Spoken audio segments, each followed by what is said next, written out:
happening, everybody? I'm back. It's me, the resident supervillain, Mr. J. Washington, here with my review for Season 2, Episode 3 of Batwoman on the CW. Now, if you have not seen this episode yet, please come back because there will be spoilers. Yo, I realized I didn't do the season premiere review of this. That's on me. That's my bad. Because I watched it and I meant to record the review and I thought I did and I didn't. So it would be kind of be pointless to go back because I was like, yo, I said in the season premiere review, blah, blah, blah. And I realized, oh, you ain't do none of that. So let's get right into it. I really am. The story is growing on me.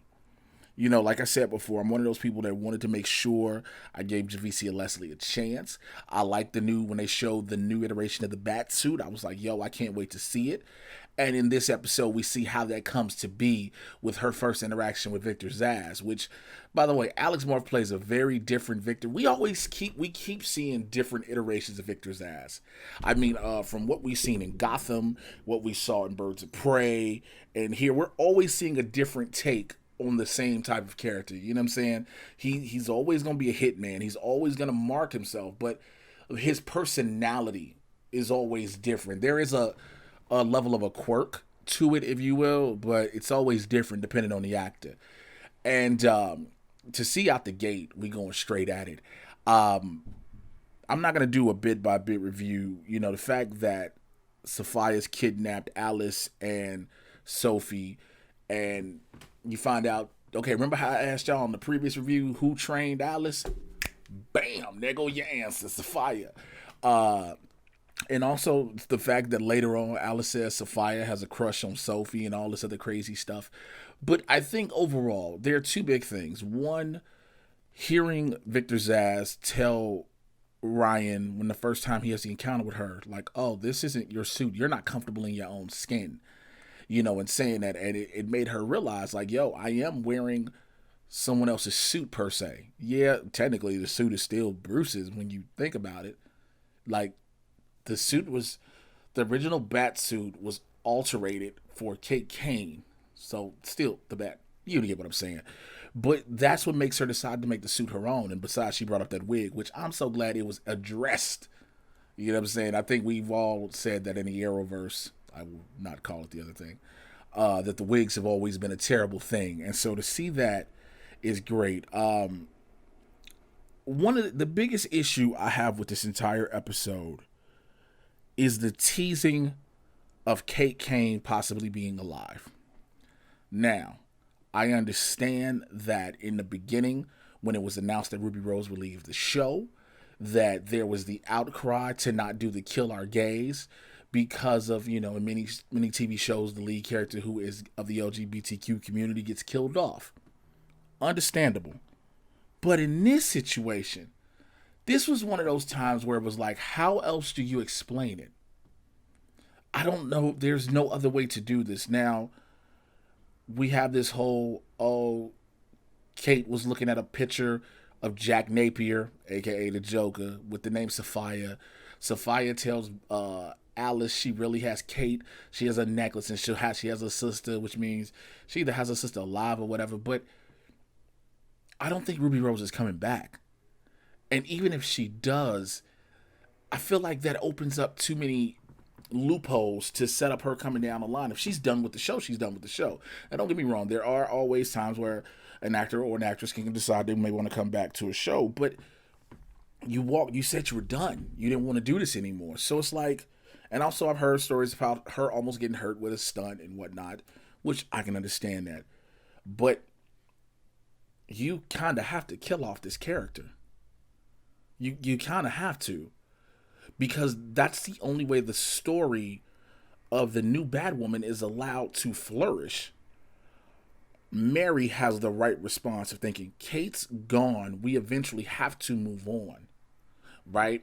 You finally get Jacob Kane starting to accept it, as did Alice and everybody else. And now you open up this door. So what happens? Do we get a body double? You know what I'm saying? Do we get, we saw already Ryan reading the journals, but instead of hearing Ruby Rose's voice, we heard it in her voice.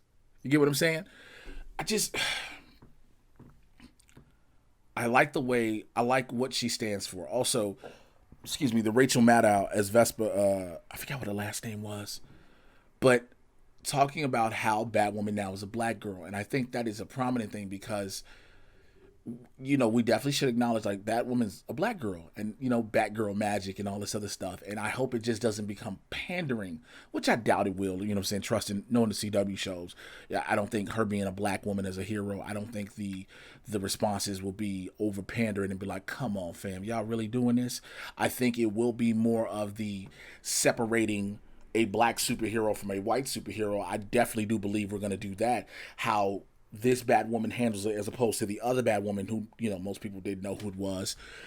I think that's a thing, but I still just, my biggest thing coming out of this episode with everything we see, knowing the Desert Rose can cure cancer now, now it's like, Victor Zsasz was trying to kill a bunch of people who have the Desert Rose in their system. Now, what do? You take their blood types, their blood samples will go back to Hamilton and get the sample what she used to make the serum for the bats from the toxins, et cetera, et cetera. There's so many things, but again, do we need Kate Kane? I take my personal dislike of Ruby Rose as an act out. Everybody has their favorites. Everybody has people who they just don't like. I'm one, I just don't believe Ruby Rose works as a lead. That's a personal opinion, though. But again, aside that, I'm talking about the story they're telling. That's what this is about. It's the story. Do you need to have this moment? Do we have to have that moment, the passing of the torch moment, or have we done it unofficially?